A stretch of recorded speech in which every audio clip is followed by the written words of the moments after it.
You ever have one of those days where just nothing is clicking together? Well, that is today. Making my first YouTube video. Welcome. Can't find my glasses anywhere. My eyes are killing me. But I said today was the day I was finally going to start. So here we are.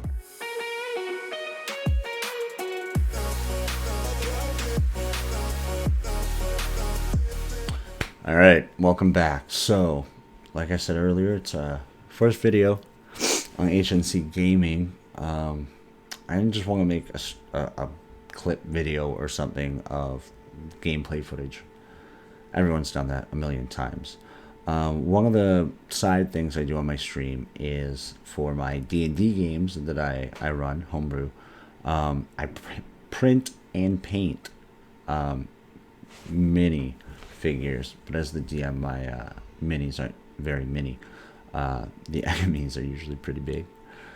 But yeah, I print those out, paint them all up, hopefully try and get them on the table. Sometimes you have a perfect plan and your players just go the other way, but it happens. What's cool is they're always ready for later or for times like this where I get to show them off. But first question, why am I here? Why are you here? Your time is valuable. I appreciate you being here, first off. Mainly what I'm doing, this is my first video, and it's the first video of a series that I'm doing called From File to Figure, where I'm taking a 3D model from one of my Patreon suppliers, Artisan's Guild. If you don't know who they are, unreal quality 3D files to print. But then I get them all ready, put them on my printer, print them out, clean them up, paint them, and I make them ready to go. So that's essentially what I'm going to do over this little series here. The model itself takes, I want to say like 3 days, maybe 4 days to print fully. So I have kind of a rough idea of how I'm going to do it, but I'm going to take you over to the desktop and we're going to kind of take a look at that. But before I do that, thank you. Thanks for being here. Thanks for supporting. I appreciate you. Let's go this way and we'll go up to our desktop. Ready? Whoosh! All right, here we are. Back at the desktop. This is my file folder I kind of got ready for you. What we're mainly looking at is, you know what, let's do this. Let's see behind the scenes.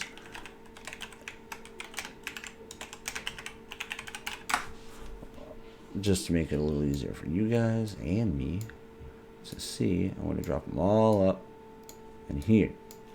But first what I'm going to do is I'm going to give you an idea of what we're actually making. Printing, painting, whatever, however you want to describe it. This right here is Ornitax. He's a dragon, and that's his rider, Scramax.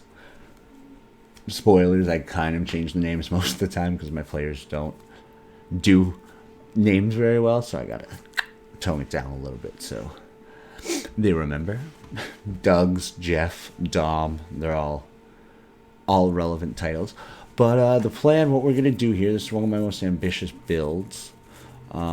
We're going to print out this dragon. I'm probably going to print out the rider as well, make him kind of like a recurring villain almost, so that story-wise, he can come in on the dragon, be all epic, and then he'll probably disappear in the shadows to attack another day while the dragon stays and fights. Probably to its death, because that's how the players get XP. Spoiler alert. It's how it works. You gotta kill stuff. Not always, but we'll get into that in a whole other video.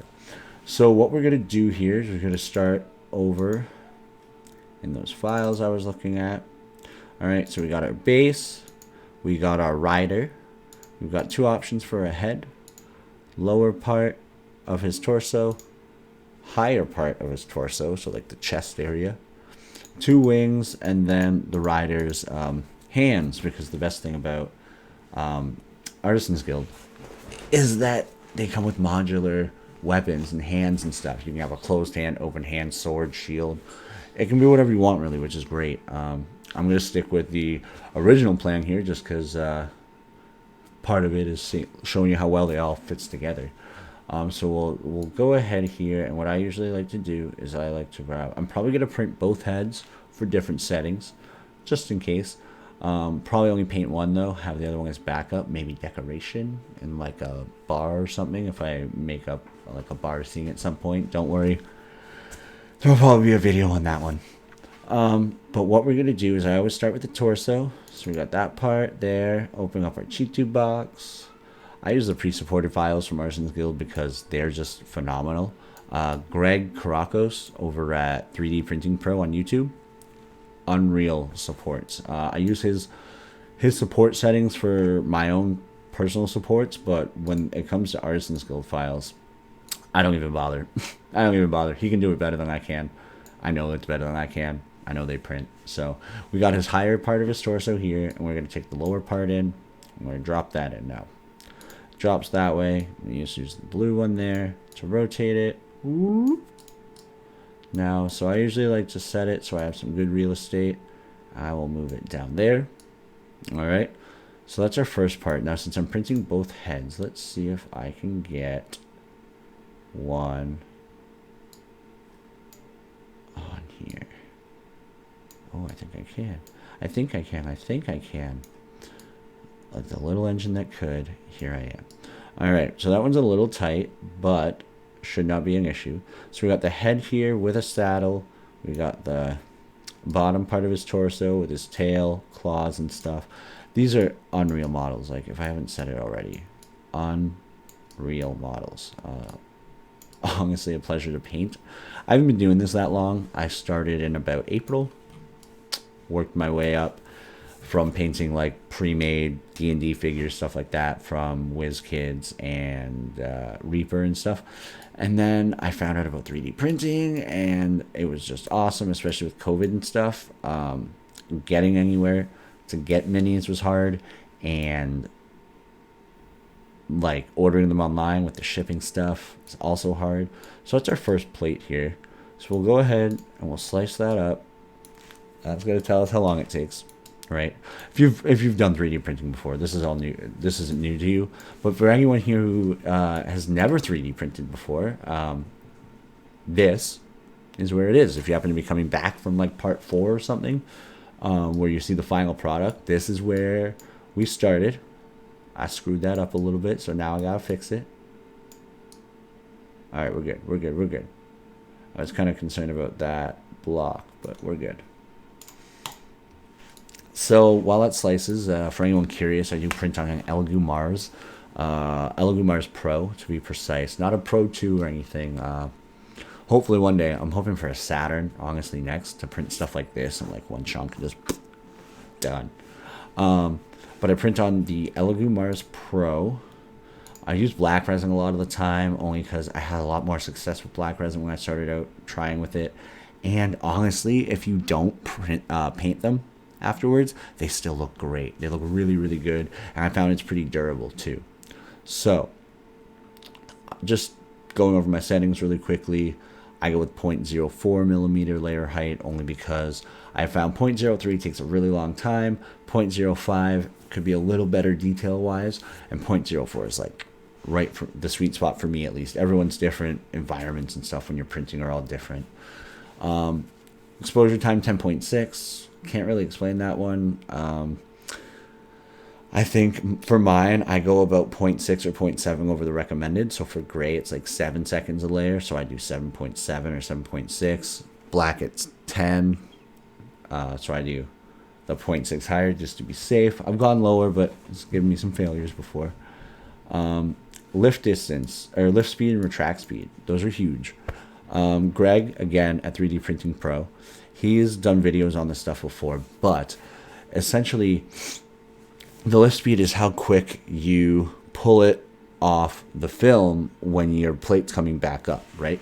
So when it's really high, I think for some reason, if you just leave it at default, it's like 150 for both of them, which is just kind of crazy high. Most 3D model providers and stuff recommend 40 to 60. I know Loot Studios specifically, they say 45. I think Greg says also between 40 and 60, so You know, I trust him. His stuff works. Well, I doubt it. But other than that, I lower them to 40 just to be safe, especially when you have something really big here. Because the bigger it is and the heavier it is, the higher chance of it pulling off your supports and failing, which no one wants. Because then you got to clean your vat, you wasted your time, you wasted your resin. It's just a bummer. So now we're in, and it's looking like about 16 hours to print, which isn't a big deal for something like that. It's kind of expected. So I'm going to go in to save it. And what I do is I have a 3D print file on my external. I have it ready to print, and then I go into Artisan's Guild, and I have a file ready to go for the dragon here, which is Ortonax. So, yeah. Ornithax or Ornitax? Which one? Artisan's Guild? Let me see what this one says. This Ornithax. There's an H. My bad. Somewhere there wasn't an H, because I thought there was at first. But Ornithax. Correction. Probably going to turn into like big red scaly man. But for now, we'll keep it. Torso. Torso and head. Head with saddle, underscore saddle. Alright, so we save that one up. And it's going to pop over here onto the there. Ready to print. Losing my mind a little bit. It's been a long day. This is my third take, by the way. Third take. Tried 3 takes and my audio messed up every time. I got a new mic. I'm new. Bear with me, but it's been a long... the third time I've done this. Every time I haven't noticed till the end. So, fingers crossed. I did mic tech before. So it should be good now. But we're just going to wait for that to save. And then essentially what I'm going to do is I'm going to go back into my 3D print files. And I'm going to open up my Patreon. Currently subscribed to Artisan's Guild. There's all the ones I have of Artisan's Guild. Feel free to hit pause and check them out to see which ones you guys might want to see me paint and or print. Orthonax. There we go.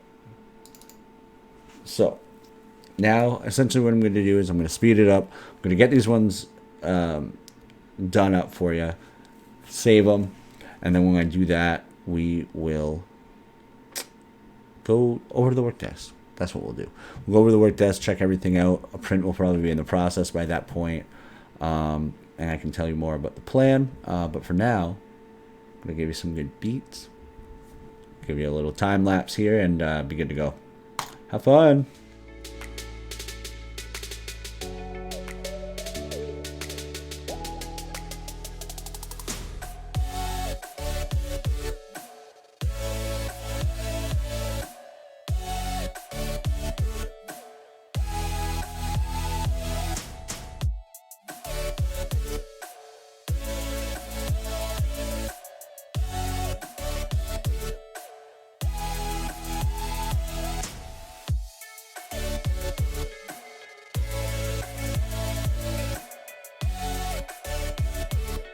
So, we got all our files saved up on the desktop here, ready to go. Handy dandy USB. Get that plugged in on the 3rd try. Oh, first try. I know I shouldn't be proud, but you know, here we are. There we go. So we've got some files over there already, but just to show you, let me delete them. I'm gonna go back here. Copy, paste. Oh,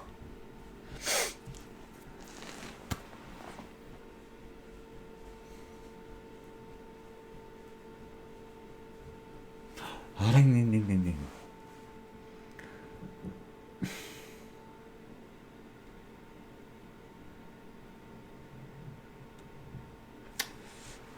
That's what I get for using USB 2.0. But for any of you other printers out there who have a LG Mars Pro, they know the 3.0 has a tendency to mess with the motherboard in there. So 2.0 it is. You just got to take this slow speeds. But other than that, we're getting ready to go over to the work desk where I'll get it plugged in, started printing, kind of give you a rundown of what I got on my desk, why it's there.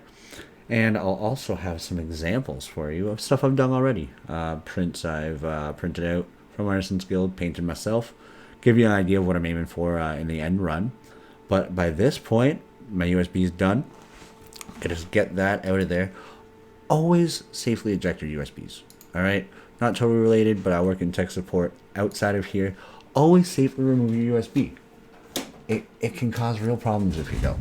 All right? So I got this. I'm going to head over this way. Hope you guys enjoyed so far. Let's go. All right, so we're back at the desk now. I've got the file uploaded on the USB, going on the printer. It's actually been going for a little while now. I had to work after I filmed the first part of this video. But quick look at my setup here. Got your isopropyl alcohol, 99%. Luckily, I was able to find some at my local grocery store. Got these little spray bottles. I got a couple of them back there, but essentially I got them off for, I think, $6 on Amazon. I got 3 of them. I've got that for my ISO to just be able to, it's great. Really, really handy for cleaning your stuff. In here I've got brushes, X-Acto knife, clippers, scrapers, stuff like that. Got my ultrasonic cleaner here. UV curing plate there with something in there even I forgot about. But then the examples I promised you guys earlier. We've got Manny the Manticore here. These are all Artisan Guild models. I got them off their Patreon, like I said in the video earlier. Again, highly recommend you check them out. So these are all printed. I got these printed, pre-supported. Got them on my USB. Printed them out, hanging them out. Pretty sweet. My players really seem to enjoy them so far. This one here, I've got a beholder. One of a kind of stereotypical or iconic monster of D&D, kind of made by Gary Gygax himself in one of his fever dreams, I think. But I love this guy. The tongue drool, the loot on the bottom, his awesome spell effects coming out, because you know, beholders, man, one shot of a certain eye stalk and you're toasty poo. So I love that guy. Can't wait to get him into a game once my players are ready. And finally, another Artisan build piece I've done recently that I'm really proud of is the purple worm. Just another iconic figure and monster from Dungeons and Dragons. Let me adjust it here. A bit of a different take on it. An idea that it has kind of like a face under the mouth there. Really awesome. Really enjoyed doing the paint job on all of these, really. They go together really easily after you get them printed. They print easy, they go together easy, and then it's just a matter of painting them, which is a blast. So right now, let's check on our print here. It says 7 hours to go. It's about midnight now that I'm shooting the second half of this video. So in the morning it should be ready, but I'm going to get you flipped around. Ready? 1, 2. There are the figures behind me, just under the light there. But that's essentially it for this video. We've got the first part going here. Stay tuned. Part 2 is gonna have, essentially, we're gonna plan our second build plate, which we've already got. We're gonna go over what's in there. We're gonna check out the finished pieces over there once they come out. And then we're also gonna go over like a color scheme, and hopefully, fingers crossed, everything goes well, we're gonna start painting the rider and his spell and staff effects and everything. Hopefully that goes well. We'll see how it goes. I'll be sure to keep you updated. Video incoming probably within the next 24 to 48 hours, depending. I'm just starting with this editing thing, getting all this thrown together, but hopefully it all goes well, and I see you guys next time. Peace out. One last face slap.